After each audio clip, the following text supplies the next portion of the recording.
Do the grandmother test before you post. If you're uploading a video that you wouldn't want your grandmother to see, think twice before you post it. I'm sure you get the idea. Well, let's face it, YouTube has spread a lot of confusion about their future policy.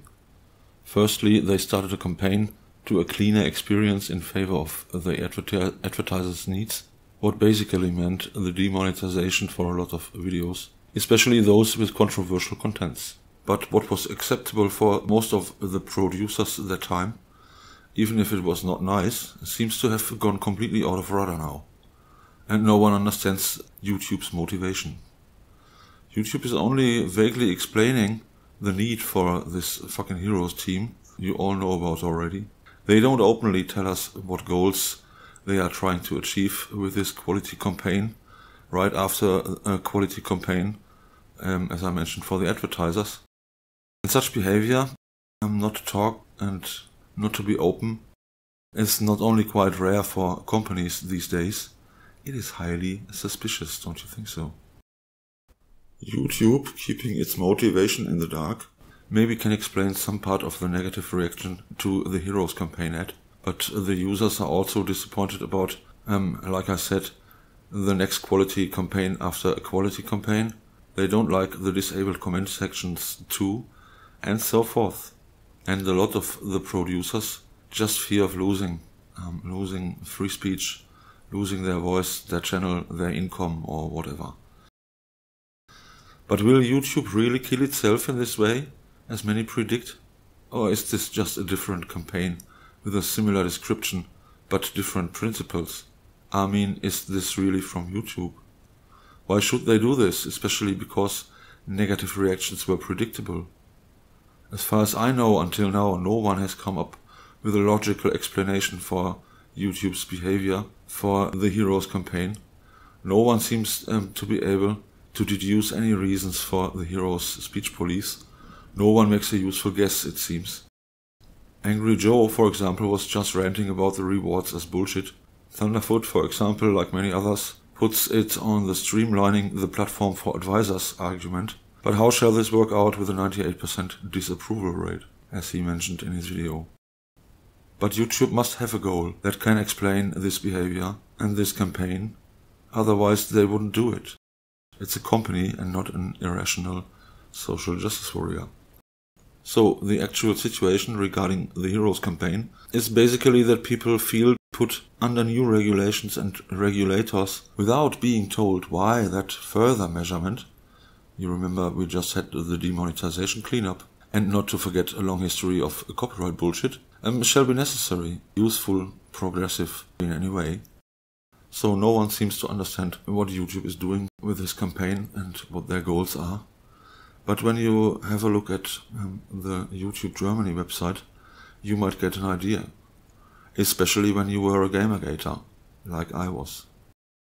So it happened that on the same day the Heroes campaign was released, another hashtag campaign video was released from YouTube, especially for and only in Germany. It was released under the hashtag nicht egal, what translates as not irrelevant, and that video contains basically some well-known YouTubers from Germany who tell us of the importance of being nice and not hateful to each other on the Internet. Läuft die Kamera? Ja.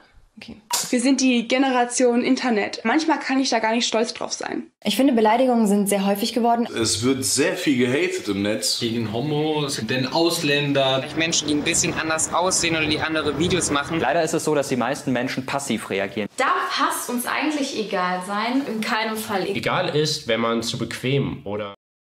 But the German campaign went out of sight very fast, even if it's prominently promoted on YouTube's start page now. Because it was not understood why they release such a statement video, but don't tell us about what happens if you don't obey the rules. Hence they say the hashtag nicht egal was initiated by YouTube on their own, but it's no surprise the German family, female and feminist minister, Manuela Schwesig, is doing the advocacy, or how you say, patronage, for the nicht egal, not irrelevant campaign, because she is already heavily involved in the hashtag no hate speech activities. Und jedem von uns muss klar sein, Hass und Hetze vom gewalttätigen Wort bis zur Gewalttat selbst ist es kein weiter Weg mehr. Und deshalb müssen wir da früh ansetzen. Kommentare wie Zeit, Abendessen zu machen, liebe Frau, das gehörte noch zu den freundlichen Kommentaren. Aber auch da müssen wir zusehen, denn die Gleichberechtigung von Frauen und Männern gehört zum wesentlichen Baustein der Demokratie. Deshalb unterstützen wir auch aus dem Demokratieprogramm die No-Hate-Speech-Bewegung, die im Netz, die vom Europarat auf den Weg gebracht worden ist, which themselves are coming from the EU to regulate the internet in a more feminist, kinder-friendly way. You see, after the incidents in Cologne on New Year's Eve, and because of the refugee crisis in Germany, people were heavily fighting in comment sections on Facebook and Twitter and so forth. Additionally, some more Nazi propaganda was spread, more than normal, so to say, which is illegal here in Germany. So that in reaction to that and to some user cryouts, the German government arrested some Nazi spreaders and prepped up Mrs. Schwesig-Badge for an already planned democracy campaign from 50 to 100 million euros.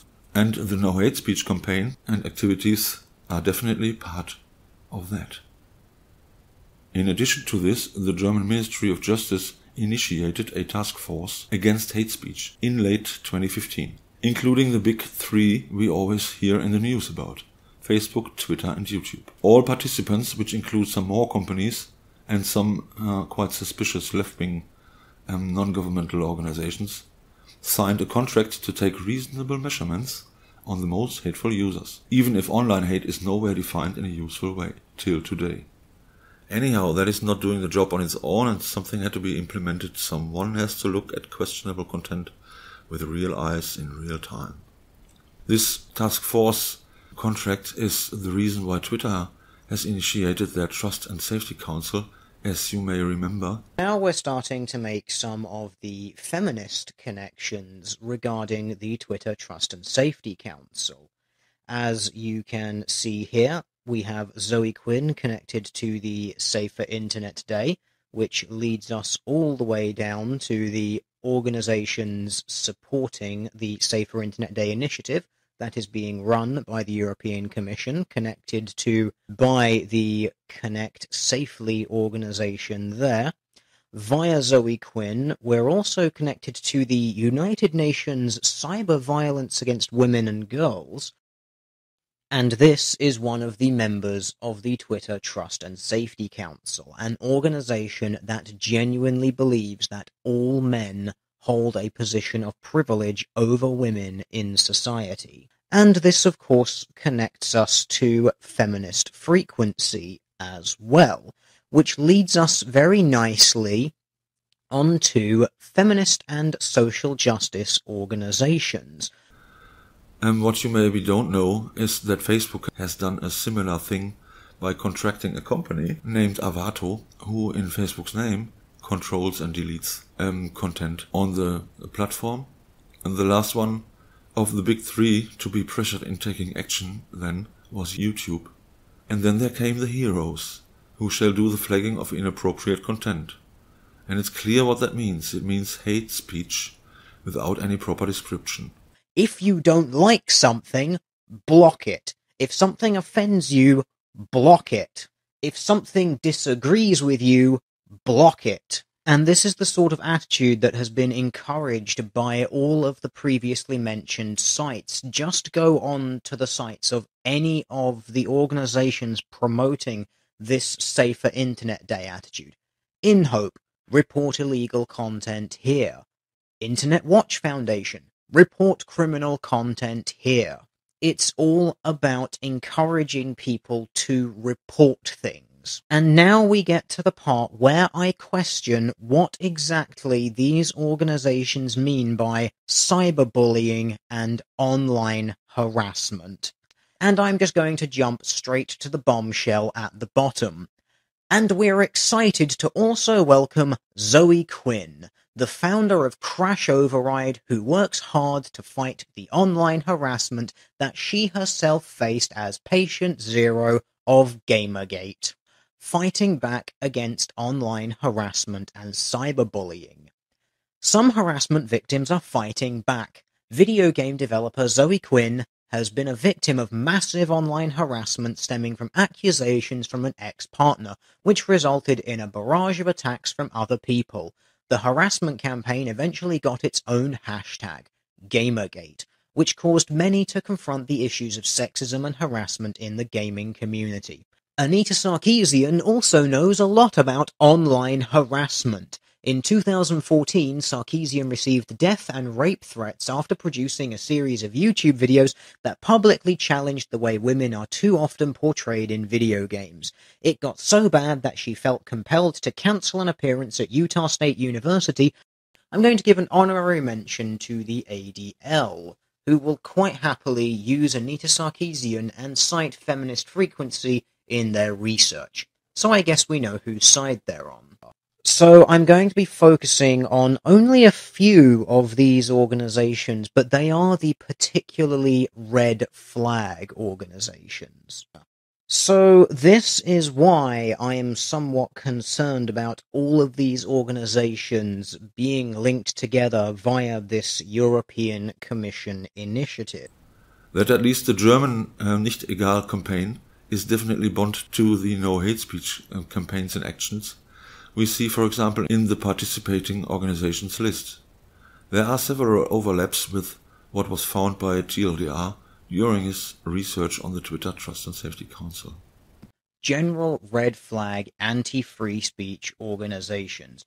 And first of all, we're going to look at La Lycra. They are a pro-censorship organization in France. Jugendschutz is a German organization, unsurprisingly, that seems to be mostly aimed at controlling how people are able to interact with each other on the internet. A very poor Google translation of their website seems to put them somewhere in the same camp as the kind of people supporting the European Commission's Safer Internet Day initiative, looking at the organizers and operators of various websites, making it easier for people to block people who they dislike or disagree with, and simply making it harder for people to be able to access each other at all times. I admit that there is no 100% sure connection from the EU No Hate Speech campaign to the YouTube Heroes campaign, but as long as you all have no better clue, well, how unrealistic is that? I don't know about the state of things regarding the national no hate speech campaigns and activities in your country, but as the German Spiegel told us, campaigns similar to the German Nicht Egal will soon be started in England and France too, for example. So even if the heroes are not bound to the no hate speech campaign, something similar to the German Not Irrelevant or the Twitter Council on Safety will be activated on YouTube in your country too, and this will happen quite soon, I think. And it seems everybody must be brought in line.